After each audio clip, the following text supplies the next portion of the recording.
আৰু তাৰ আমি 100 জনক এবাৰ শংকৰদেৱ কলাক্ষেত্ৰত নিযুক্তি দিছিলোঁ। অহা 25 তাৰিখৰ নিযুক্তি সমাৰোহত 231 জন এনে পৰিয়ালৰ সন্তানক নিযুক্তি দিয়া হ'ব, যাৰ পিতৃ শ্বহীদ হৈছিলে অসম আৰক্ষীৰ কৰ্তব্যৰত অৱস্থাত থকাত। আৰু এই 231টা নিযুক্তি দিয়াৰ লগে লগে শ্বহীদ পৰিয়াল, অসম আৰক্ষীৰ শ্বহীদ পৰিয়ালক নিযুক্তি দিয়া যি আমাৰ এক ইনিচিয়েটিভ আমি লৈছিলোঁ, সি সফলতাৰে সামৰণি পৰিব।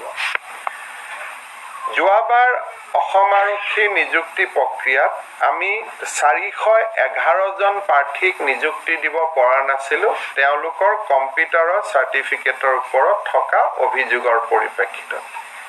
সকলো পৰীক্ষা কৰাৰ পিছত 359 গৰাকী প্ৰাৰ্থী কম্পিউটাৰ চাৰ্টিফিকেট যোগ্য বুলি বিবেচিত হ'ল। গতিকে সেই 359 কেণ্ডিডেটছেও এইবাৰ চাকৰি পাব আউট অফ 411।